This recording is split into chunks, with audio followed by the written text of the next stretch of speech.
नमस्कार रसिक हो. आपल्या साहित्य जगताच्या सफरीत आपल्या सर्वांचं स्वागत. आजच्या ह्या नव्या साहित्य रसच्या एपिसोडमध्ये आम्ही घेऊन आलो आहोत ल मो बांदेकर यांचं व्यासकन्या हे नाटक.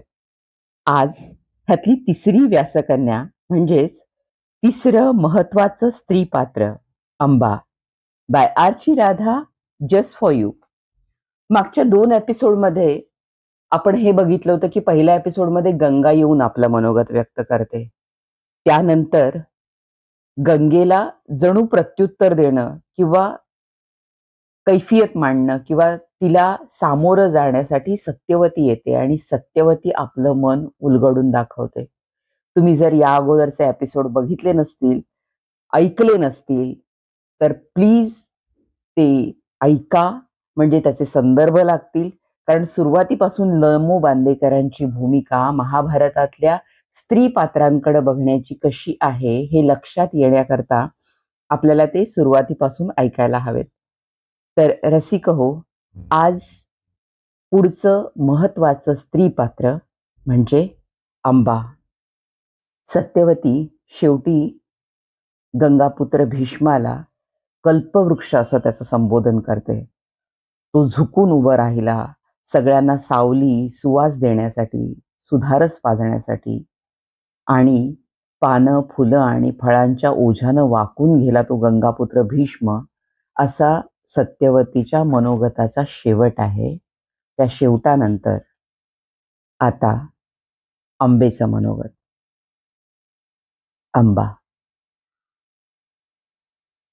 आणि अगदी तसाच वाकून राहिला आयुष्यभर तो भीष्म. गंगापुत्र आणि सत्यवतीचा सुद्धा दुर्लक्षित करून टाकला त्याला त्याच्याच वंशजांनी, कुरुकुलपुत्रांनी. त्याच्या पर्णभाराकडे कोणी ढुंकूनही पाहिलं नाही, की नाही कुणा आला त्याच्या घनदाट सावलीत. ईर्षा असूयेनं उद्दाम बनलेल्या वंशजांना त्या फुलांचा सुगंध तर जाणवलाच नाही. उलट फळांची फक्त सालच चगळणारा त्या मतिमंद गर्दभानी त्या फळातला रस कधी चाखलाच नाही. ती फळं धर्म, नीती, ज्ञानाची आणि विद्या, शक्ती, युक्तीची सगळी सगळी फळं पिकून सडून पडली मातीत, आणि मातीत सडून त्यांची मातीच झाली. वास्तविक मातीचा गुणधर्म कसा असतो? आपल्यात मिसळलेल्या बीजाची माती कधी माती करत नाही. उलट ते बीज जिवंत करून शतपटीनं पुन्हा उत्पन्न करते. पण भीष्मानं, सत्यवतीच्या त्या आज्ञाधारक पुत्रानं, ती घोर भीष्म प्रतिज्ञा उच्चारली आणि स्वतःलाच निर्बीज करून घेतलं. हे स्वीकारलेलं वांझपण त्याच्या प्रत्येक प्रयत्नात वांझपणच प्रसवत गेलं. हे मी बोलते, मी अंबा बोलते. भीष्माच्या हक्काचं हस्तिनापूरचं राजपद सत्यवतीनं हट्टानं स्वतःच्या मुलांना मिळवून दिलं. त्याच जराजर्जर विचित्र वीर्यासाठी तिच्याच आज्ञेनं भीष्मानं हरण करून आणल्या 3 राजकन्या, अंबा, अंबिका, अंबालिका. त्या 3 बहिणीतली मोठी बहीण मी अंबा, काशी राजकन्या अंबा. शाल्वावरचं प्रेम प्रकट करून मी सोबल देशात निघून गेले. नाहीतर त्या 2 बहिणींसारखीच विचित्र वीर्याची पत्नी होऊन पडले असते हस्तिनापूरच्या प्रासादात. सत्यवतीच्या शब्दात सांगायचं तर हस्तिनापूरची साम्राज्ञी होऊन. साम्राज्ञी? आग लावा त्या साम्राज्ञी पदाला. अंबिका अंबालिकांचं काय झालं? काही महिन्यातच त्या दोघी साम्राज्ञींचा प्रवास कोनाड्याच्याच दिशेनं झाला ना. कुलविस्तारासाठी तिनं भीष्माला हे कृत्य करायला लावलं. पण प्रतिज्ञेनं वांझपण स्वीकारलेल्या त्या पुरुषाचे हे कृत्यही त्याच्यासारखंच वांझोट ठरलं. एखादा दत्तक पुत्र सुनांच्या मांडीवर देऊन राज्याच्या वारसाचा प्रश्न तिला सोडवता आला असता, पण स्वतःच्याच रक्ताचा वारस हवा म्हणून तिनं नियोगाचा मार्ग पत्करला. त्यासाठी सुद्धा निवड केली ती स्वतःच्याच कौमार्यावस्थेतल्या त्या मुलाची, व्यासाची. त्या रानावनात आणि दऱ्याखोऱ्यात भटकणाऱ्या पुरुषाकडून अंबिका अंबालिकांसारख्या अबोध राजकन्यांना तिनं पुत्रवती बनवलं. हा नियोग नव्हता. नियोगाचे सगळे नियम डावलले गेले होते.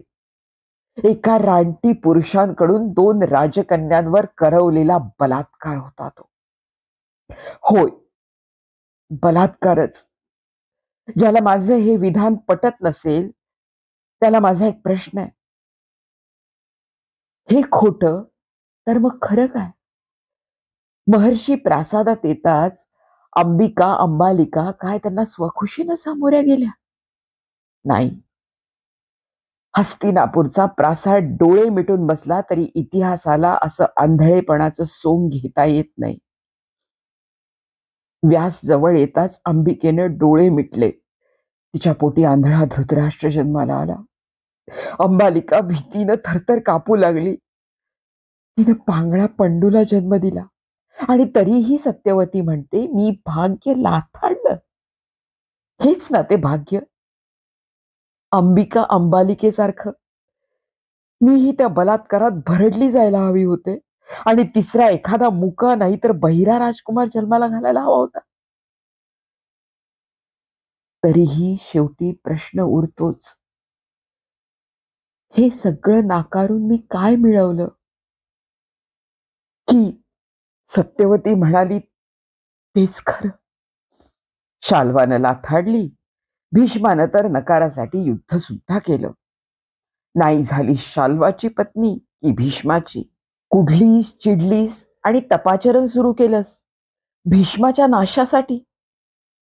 दोष शाल्वाचा आणि शिक्षा भीष्माला. मारे भीष्मवधाचा वर मिळवलास, पण तो मिळाला पुढच्या जन्मासाठी. मग काय? उद्वेगापोटी आत्मदहनाचा मार्ग. सत्यवतीच्या विचारात तिचं म्हणणं अगदीच चूक नव्हतं म्हणा. कारण तिला वाटायचं की मी नको ते स्वीकारलं आणि हवं ते नाकारलं. खर तर मी नाकारला अन्याय आणि झगडले न्यायासाठी उभा जन्म. शाल्वानं माझा अपराध केला आणि भीष्म काय निरपराध राहिला? शाल्व एक सामान्य राजा होता. त्याचा अपराध सर्वसामान्यांसारखा नजरेत येणारा. पण भीष्म, हस्तिनापूरचे भीष्मराज, आर्यावर्तातले पितामह, त्यांच्या हातात तर न्यायाचा तराजू होता. पण त्याच तराजूत अन्यायाची मापं टाकली त्यानं. अपराध प्रतिष्ठेला नेला. हो, शाल्वावर माझं प्रेम होतं, का नाकारायचं? त्याचंही माझ्यावर तेवढंच असेल तर. पण त्यात विघ्न आणलं भीष्मानं. हो भीष्मान. कशाला गेला तो काशी राज्यात? का आणलं जिंकून आम्हा 3 बहिणींना? शास्त्र धर्मानुसार शाल्वाचा माझ्याशी असलेला संबंध तेव्हाच संपला. म्हणूनच शाल्वानं माझा स्वीकाराला नकार दिला. ती चूक नव्हती. तरीही मी त्याचा धिक्कार केला. खूप घेतलं तोंड सुख. कारण सामाजिक न्यायाचं पालन करताना त्याच्या हातून प्रेमाची प्रतारणा घडली होती. हो, प्रतारणाच. पण ती फक्त माझ्याशी आणि राजा म्हणून त्याला टाळता न येणारी. म्हणूनच मी त्याला दिली तेवढी शिक्षा पुरेशी होती. पण भीष्म सत्यवतीला दिलेल्या वचनांशी प्रामाणिक राहिला. त्यासाठी सामाजिक नियम कसकसे तुडवावेत त्यानं. मी शाल्वाकडून परत आले तेव्हा भीष्मानं माझा स्वीकार करायचा की नाही? सामाजिक न्यायात तेच रास्त होतं ना? नाहीतरी मी सुद्धा या गोष्टीला मान्यता दिली ती कशी तर? एरवी एका पुरुषावर जडलेलं मन दुसऱ्यावर जडवणं म्हणजे काय दिव्य असतं ते एक सत्यवतीच जाणे. भीष्मानं याही वेळी सामाजिक न्यायाला तिलांजली दिली. त्यासाठी महर्षी परशुरामाशी युद्ध. मी म्हणे कुढले, संतापले आणि तपाचरण केलं. मी कशाला कुढेन? कुढत आल्यात युगायुगातल्या स्त्रिया, कुढल्या अंबिका अंबालिका. हो, मी संतापले मात्र, पण ते संतापणं वैयक्तिक हानीपोटी नव्हतं. तसं असतं तर मी शाल्वाच्याच नाशाचा निर्णय घेतला नसता का? कुणी काहीही म्हणो, भीष्माच्या नाशाचा मी निर्णय घेतला.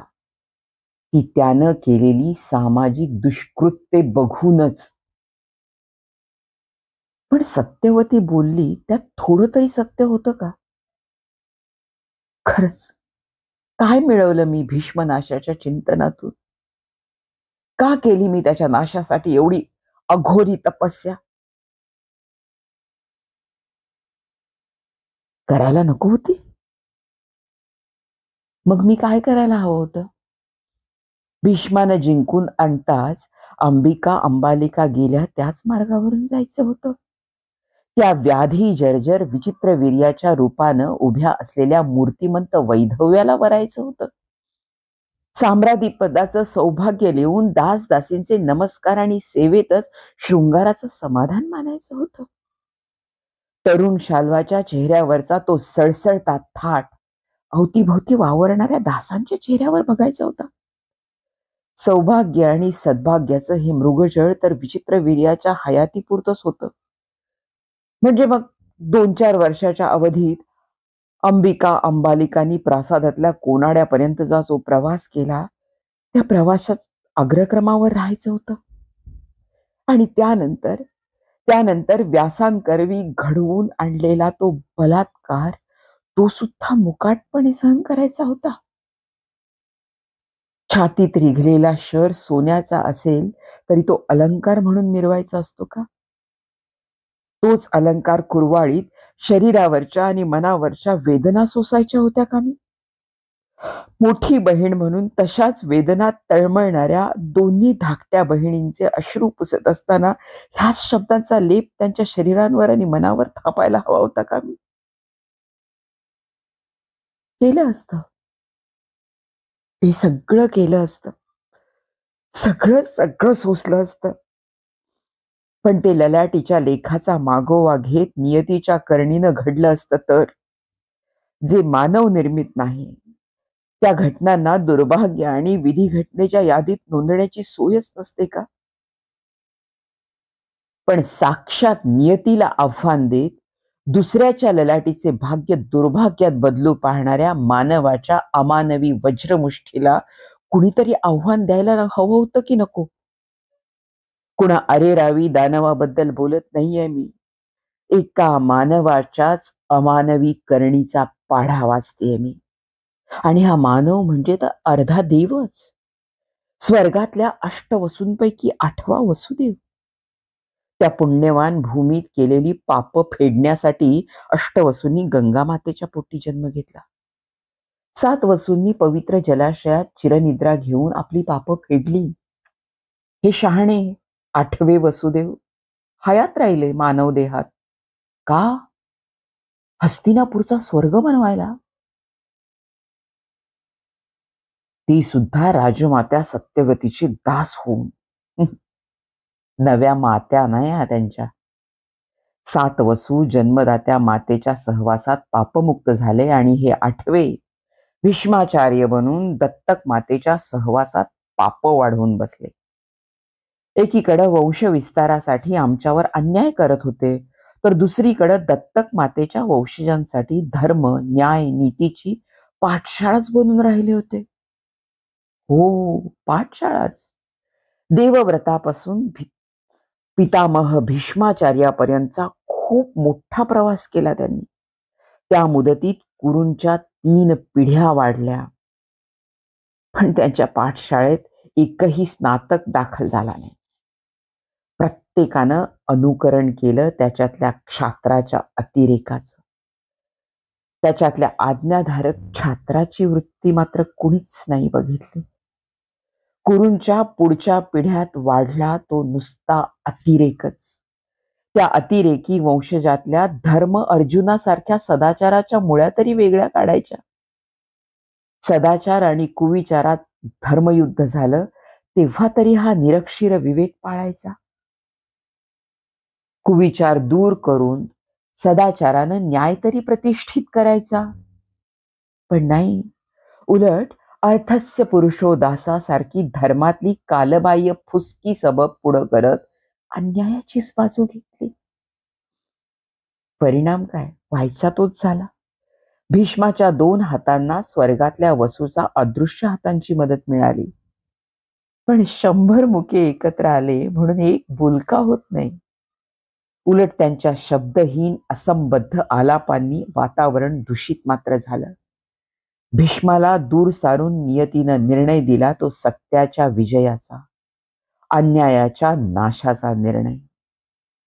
आणि मग वंशजांच्या याच अवहेलनेनं विद्ध झालेल्या भीष्मानं शिखंडीच्या अपौरुषेयाचं निमित्त करून भर रणक्षेत्रावर त्याग केला धनुष्याचा. आपल्याच पराक्रमाच्या परिणामांवर चिडून भात्यातले बाण झाले निष्क्रिय. त्याच उद्वेगापोटी त्यानं नाकारली शय्या आणि स्वीकारली शरशय्या. ही कसली शरशय्या? ते शर होते वंशजांनी त्याच्याचकडे केलेल्या दुर्लक्षांचे. त्या बाणशिरांवर भीष्माच्या शरीराची होणारी तडफड प्रत्यक्षात प्रतीक होती त्याच्याच अंतःकरणात तडफडणाऱ्या आत्म्याची.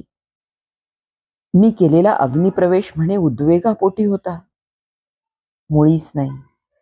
भीष्मनाशाचा वर पुढील जन्मासाठी मिळाल्यावर अंबा म्हणून माझं काही जीवित कार्यच उरलं नव्हतं.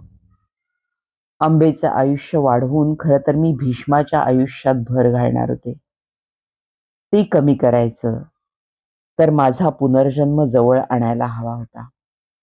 ज्याच्या हातून भीष्मवध होणार होता तो शिखंडी, त्या शिखंडीच्या रूपात माझं परिवर्तन मला लवकर घडवून आणायचं होतं. पांचाल नगरीत राजपुत्र शिखंडी कलाकलानं वाढत गेला. त्यावेळी भीष्माचं आयुष्य कमी कमी होत गेलं.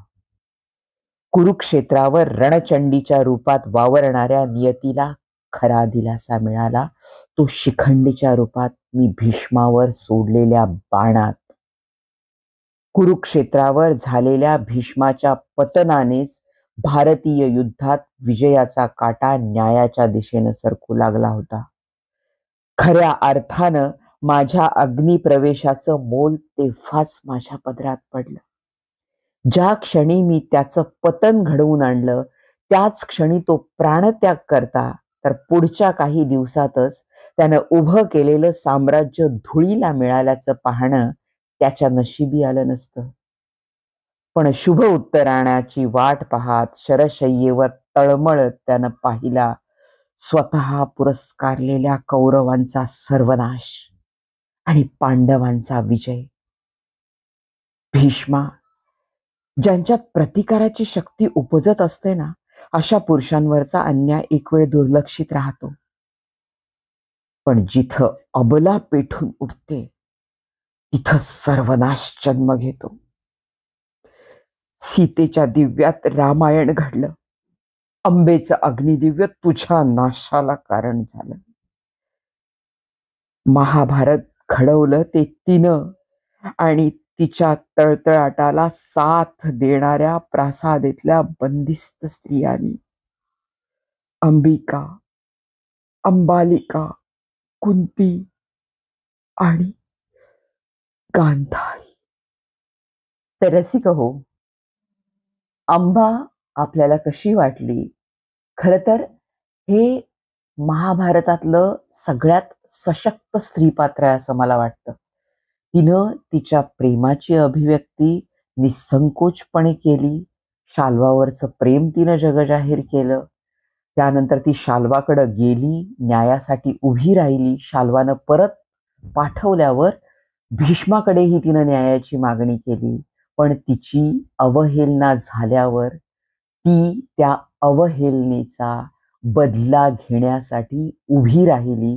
तिचं सगळं स्त्रीत्व तिनं अग्नीत भस्मसात केलं आणि शिखंडीच्या रूपात जन्माला येऊन तिनं भीष्माचा वध केला. खूप सशक्त स्त्री पात्र आहे. माझं आवडतं पात्र आहे महाभारतातलं. तर रसिक हो, अंबा हे पात्र आपल्याला कसं वाटलं आणि ल मो बांदेकरांचं हे वेगळं नाटक आपल्याला कसं वाटलं, याचं वाचन कसं वाटलं हे नक्की कळवा. तुमच्या कॉमेंट्स आम्हाला जरूर कळवा. तुमच्या काही सूचना असतील तर कळवत राहा आणि त्यामुळं आम्हाला प्रोत्साहन मिळेल. आमच्या या उपक्रमाला लाईक करा, शेअर करा, सबस्क्राईब करा. आम्ही आरची राधा जस्ट फॉर यू तुमच्यासाठी नेहमी घेऊन येऊ अशी साहित्य जगताची सफर, साहित्य रस. तर पुन्हा भेटू नव्या सशक्त स्त्री पात्रासह, नव्या व्यासकन्येसह ल मो बांदेकर यांच्या. नमस्कार.